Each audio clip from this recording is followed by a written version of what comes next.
Hello and welcome back to the channel. Today I'm playing spell chess, where players can cast a spell before each move. The jump spell allows you to jump over a piece as if it weren't there, and the freeze spell allows you to freeze a 3x3 area of the board. Spells recharge after 3 turns, and you can't use the same spell twice in a row. My goal is to win 5 games. Let's get started with game number 1. I was actually right last time when I said that this variant would be like a storm of tactics. What I didn't realize is that I would miss most of them. My opponent says bro. I know you. Oh, that's funny. Oh, the game was canceled, but my opponent offers a rematch, so hopefully this time my opponent will move quickly enough. I'll start here with just d4, playing a London system.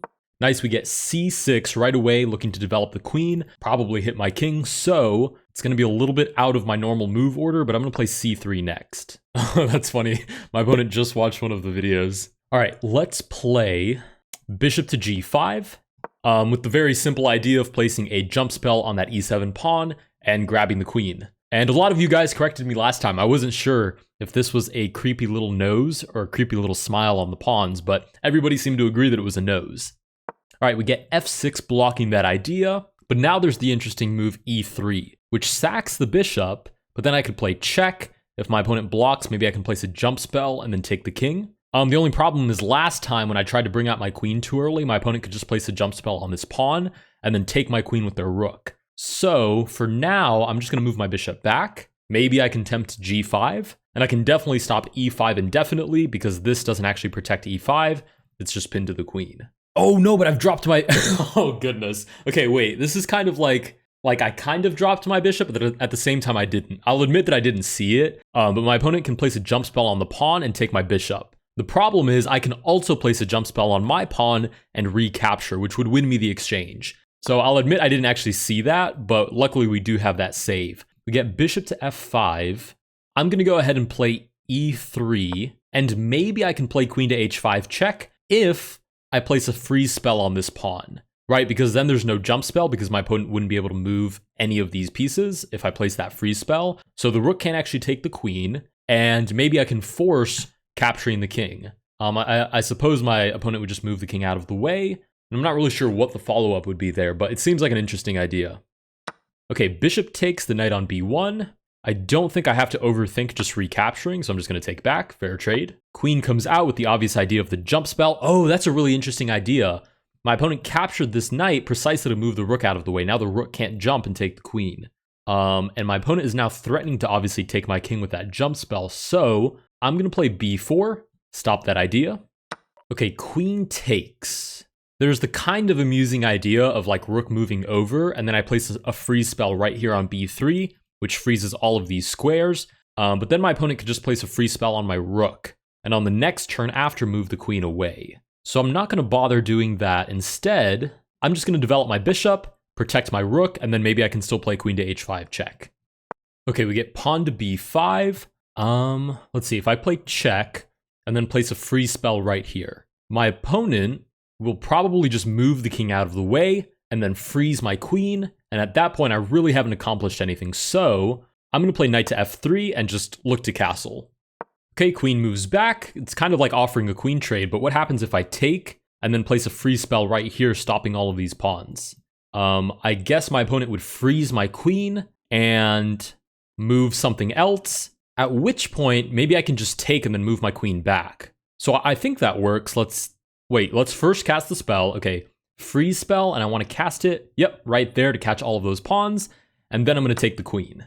And we'll see how my opponent tries to get out of this. Oh, well, I guess my opponent doesn't even need to recapture. Oh, okay.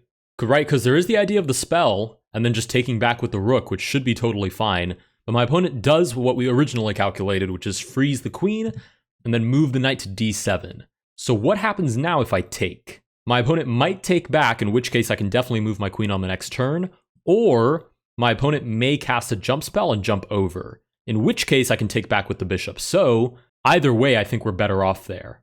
I can't cast another freeze spell because I've already used it, and I don't think there's any advantage to using a jump spell right now. So, well, maybe if I use a jump spell on this pawn, I can land my bishop on a6. Which would indirectly defend the queen. So let's do that, actually. Let's cast a jump spell and then move the bishop to a6. Oh, but then the pawn just captures back anyways. Ah, terrible calculation. Okay, Pawn takes back. Now the bishop is also hanging, so let's play bishop to b7, hits the rook, hits the pawn. Oh, we could have walked way up the exchange, but I miscalculated. I forgot that this pawn could actually move. Rook to b8. If I take, my opponent still has the jump spell, so my opponent could take on b1, which is not great. Oh, is there any way to defend that, actually? I don't think there is. Oops. Let's see. If I move my bishop here, jump spell, my opponent takes, and at that point, maybe I'll have my jump spell back, so I can take back this way. Gosh, I hope this works. Okay, let's take on c6. Okay, and I do have my jump spell. Nice. So I'm going to apply the jump spell to my king, and then I'm going to take back on b1. Okay, sweet. That was a little bit lucky, but it did work. And we're still in the game.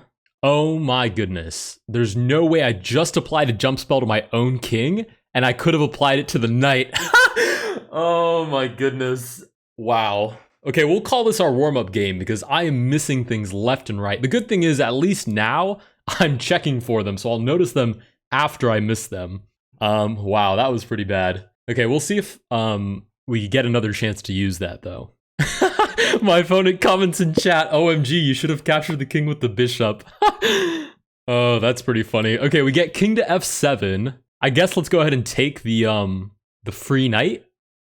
Sure. We start to slowly trap the king a little bit, so maybe I can place like a free spell on the pawn and then knight to e5. And I don't see how my opponent would get out of that, other than by using their own free spell and stopping my knight on e5.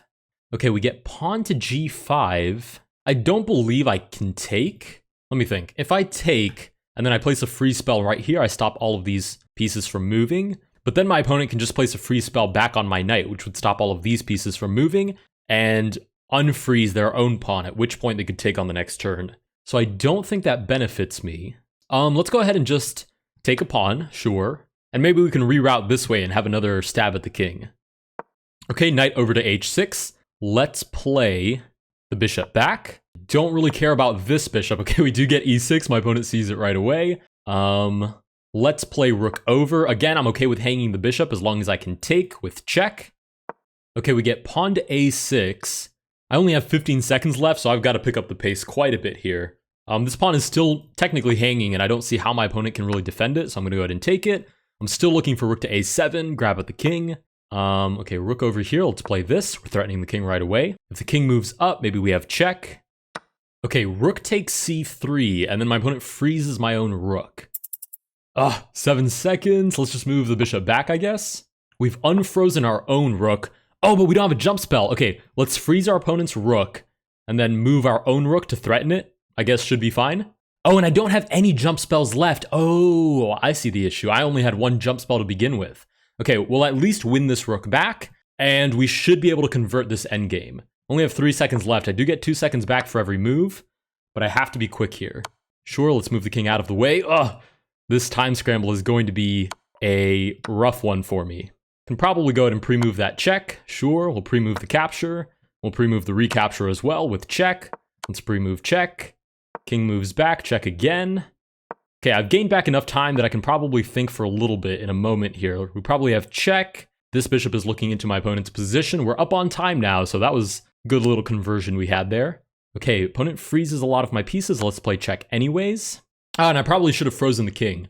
Okay, let's do this. Freeze the bishop, move our own bishop back, which basically guarantees that we win that bishop. And with that, we win game number 1. Nice, our opponent flags, but that was a really good game. Despite the fact that I missed a lot of obvious things that I really shouldn't have, but we'll call that our warm-up game. All right, let's move on to game number 2.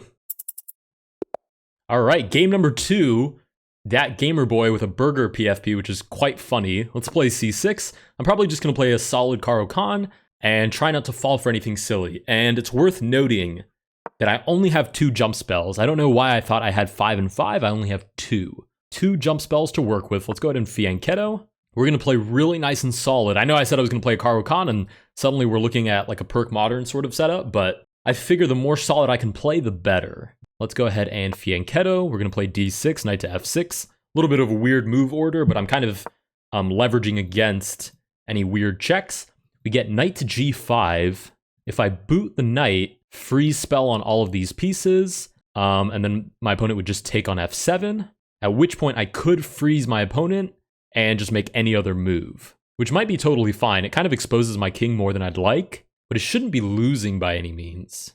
Oh, but now I'm a little bit paranoid. Okay, let's do this. Let's play knight to h6 so that this pawn is defended by the knight, and we can also castle and defend it with the rook. If bishop to c4, I probably will play e6. If queen to f3, maybe just castle. Okay, we do get bishop to c4. If I play oh, actually, wait. No, I can't. Okay, I was going to say if I can jump spell, then I can take the knight. But the problem is my opponent will also jump spell and then take back. So that doesn't fly. Let's just play e6. Keep it nice and simple. I'm going to wait to use these jump spells when I can actually have a stab at the king. Okay, my opponent castles. I'm going to take advantage and castle as well. This knight is still defended by that jump spell. Nice, we do get d3. Let's play d5, hit our opponent's bishop. If we can take it into the territory of somewhat normal chess, we might be okay. Okay, that's a little bit of a trappy move, but it might work. But if I play here and then bishop to e3, d4, could fork my opponent's pieces. That might be worth it. Let's move the queen to b6. Oh, wait, no. Bishop to e3, d4, jump spell on the pawn, and then I lose the queen. We'll see if my opponent spots that idea. Because we might also just get king to h1. Oh, wow, h3. Okay, so jump spell on the f2 pawn, and then we take the king. Nice. We win game number 2. That was much faster, considering the fact I was actually seeing the different jump spells and free spell ideas. All right, cool. With that, we win game number 2. Let's move on to game number 3. All right, game number 3. We get the white pieces. I'm going to play London again, and we're playing a 1700 rated player, which feels like it validates my fianchetto idea, since that's exactly what this player goes for.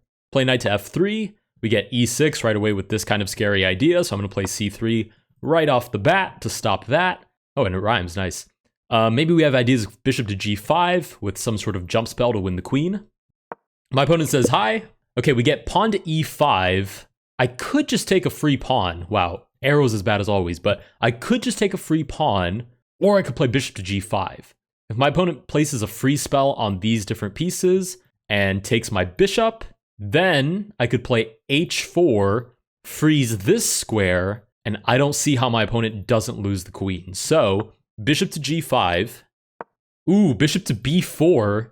Interesting, with the idea that if I take the queen, obviously, there's a jump spell, and then I lose the king. If I take the bishop right now, I don't think anything changes about this situation, so it should just be a free bishop. Okay, queen to e7, I don't believe solves the problem. It is threatening this, but then I can just take the queen. So I'll take the free queen, and in a moment I can probably just start developing some pieces and look for a way to capture the king. So let's play this with the idea of knight to d5. I could possibly freeze the king. Okay, if I play knight to d5 and I freeze the king, right, I would freeze all of these squares. My opponent would probably freeze my knight, freezing all of these squares. And do I have an actual follow-up after? It doesn't look like I do. So I'm going to take a tempo to take back, activate my queen. I'm threatening the rook. I'm threatening check. Actually, all sorts of different checks. We get pawn to d6. I'll go ahead and capture the rook. Okay, pawn to c5. I'll capture the knight as well. I don't think we're actually threatened in any way here. b4, let's play that check. King to e6, let's play check. This is a fork at the very least. King to d7. Okay, what happens if I take and then I freeze this square? My opponent will probably freeze this square back and then move anything, and then I just lose the queen for no reason. So let's take the free rook. We'll probably activate our own rook here in just a moment, trapping the bishop. I realize I've started playing this like a normal chess game at this point, since I'm just eliminating my opponent's pieces. Oh, and my opponent does resign. Nice. With that, we win game number 3. Sweet. We used way fewer actual spells in that game, but I still feel pretty good about that. Let's go ahead and move on to game number 4. All right, game number 4. We get the black pieces this time. I'm going to stick to that. Well, I guess I'm going to stick to that Perk Modder, not the Caro-Kann. We get knight to f3. Let's play d6. Maybe there's bishop to g4. Ooh, let's try that. Bishop to g4. If my opponent plays quickly, nice. If my opponent plays quickly, then I can win the queen. And I have already used one of my jump spells by doing that, so I probably won't use any more if I can help it. Let's go ahead and just fianchetto, take advantage of the fact we're up a queen. Oh, can I take? Take, and then I'm threatening this. Oh, my opponent doesn't see it. We jump spell on that pawn on d4. And with that, we win game number 4. Okay, either I'm getting much better at this game, or my opponents just haven't been paying too much attention. I wonder if this is what it felt like for my opponents to play against me last time, where I just didn't see any of the spells or the freezes. Anyways, with that, we win game number 4. Let's go ahead and move on to game number 5. All right, game number 5. We get the white pieces. Let's play d4. It's funny because I'll compromise playing Karo Khan or playing the Slav or playing King's Indian or Modern or whatever. With the black pieces, I'll play the Sicilian, I'll play the Dutch. But with the white pieces, it's hard. It's really hard to get me to play anything other than the London system. We'll play knight to f3. I almost play bishop to g5, but then I realized jump spell and I just lose the bishop. So I'm going to protect that square first, and then I'll play bishop to g5, which is actually a Trompowsky. It's not a London anymore, but I'll pretend like it's a London that just got distracted by the fact that now we're playing spell chess. Okay, we get bishop to g4. Ooh, my opponent places a jump spell on c8. That might have been a misclick. Let's play, if I play bishop to g5, freeze the knight. No, that should be totally fine. Bishop to g5, well, Okay, if I play bishop to g5 and my opponent takes, if I place a jump spell and take the queen, my opponent can also place a jump spell, take the queen, and I think I just end up losing a piece. So let's play h3 and boot the bishop first. Oh, and my opponent resigns. Okay, I'm not going to count that game because basically nothing happened, so let's go ahead and move on to actual game number 5.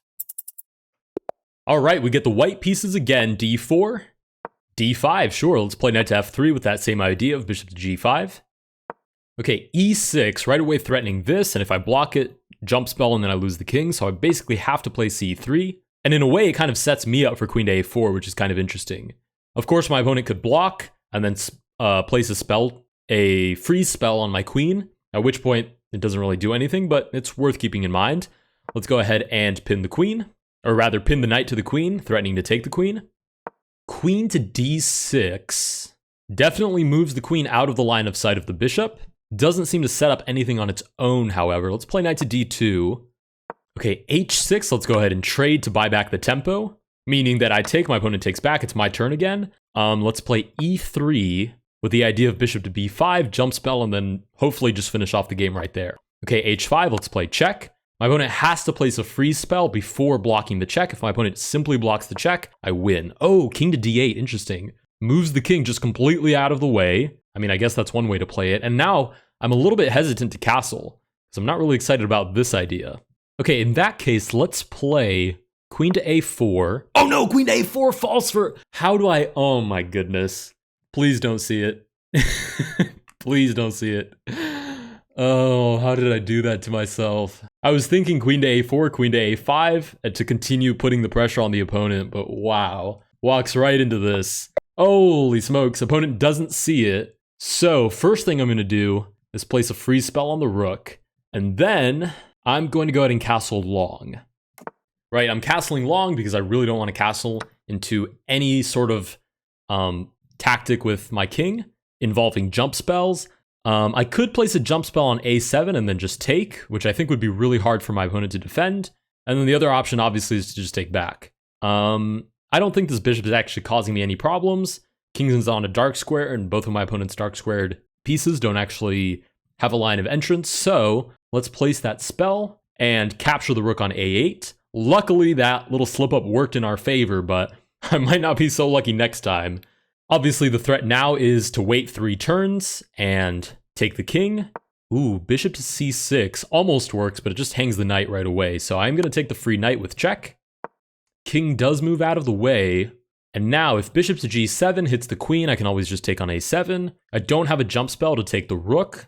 So, how can I cause my opponent another problem?